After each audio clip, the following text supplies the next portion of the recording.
So someone told me today that they do not play their cartridges, the cartridges that they collect, for their retro systems. And I guess I don't really understand that. Their argument was that, you keep plugging them into systems and the metal connectors will degrade over time. And, that compromises the games. Well, okay, I understand that. But then are you just not supposed to play them at all? Are you supposed to only play emulation? Are you supposed to not play them in their purest, most authentic form anymore? Has emulation gotten that good that every game will play 100% faithful to the way it was originally developed? Well, okay, let's say that it does. Let's say that games played in emulators will completely, faithfully emulate 100% authentically. So there's no point to collecting anymore. Because you can play everything on emulation 100% authentic, with a 100% authentic experience. So at that point, you're, hey, I got a boxed game here, Conquest of the Crystal Skull, and so this is now essentially art. It sits on my shelf for people to look at, for people to appreciate, and for people to see,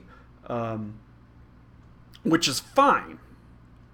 But this is an interactive medium. This game, Conquest of the Crystal Palace, was meant to be played. Unlike art that you put on the wall, which is just meant to be viewed and looked at. You're not touching a painting. You're not touching a photograph that somebody has framed and put on the wall. This is essentially a toy. It's an artistic toy, but it is a toy. It is meant to be played with. So at that point, you are not playing your games.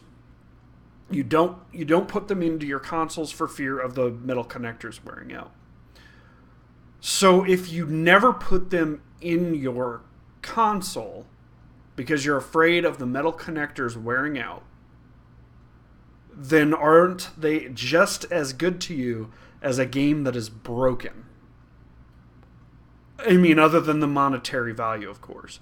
Or maybe you only pop them in once a year or once every couple years to play them. But then it's like, well, now I've got like this freaking wall of video games behind me. I mean, there's no way that I'm going to get through all of these and play them all and appreciate them all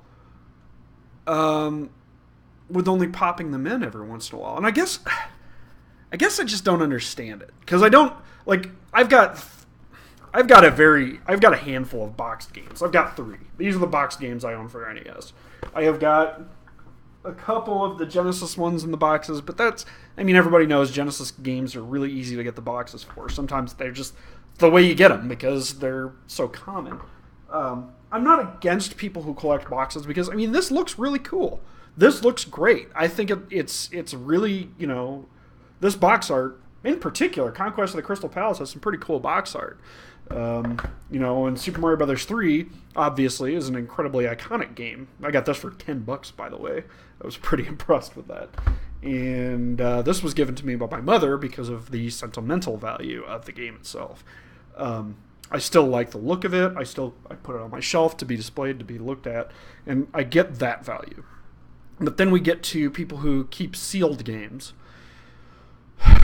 So what's the point of a sealed game other than the monetary value of it? You're not preserving anything except for some cardboard. And, maybe that's where I don't understand it. I'm an artist, and that sounds really super pretentious of me, but I am. I not only do I write, I have written a book, I write articles, I write scripts, I edit video, I put a lot of creative processes in my videos for entertainment purposes. I put this, it's a whole artistic process to put together a video. You'd call a filmmaker that makes big Hollywood films an artist or an actor, whatever. I might not be a great artist, but I do it. On top of that, I am also a musician, so I'm an artist in that respect as well. I appreciate music. I play various instruments. I am an artist. I understand art in most senses, but I don't understand why sealed games are a big deal. Outside of the monetary value.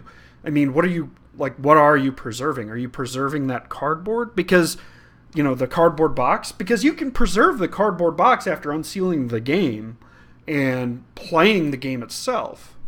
But if you're trying to preserve the game itself from breaking,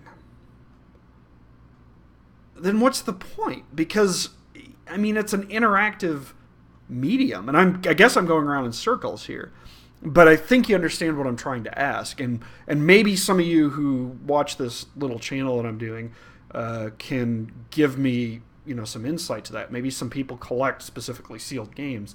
I guess I just don't really understand. I don't understand why it's such a big deal to collect and not to play the games. This individual said they don't play their games on their systems. I don't understand that. I don't get that.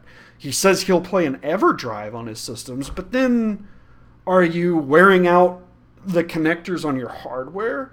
Are we drawing the line at the art? The games as the art itself, but the hardware that was originally crafted to play those games, that's not worthy of preserving in the same way. So I guess I don't get the argument. And I just would like to see what everyone thinks. So if you watched this video and you sat through it, I appreciate it. Let me know what you think. Again, and that's all I got. Later.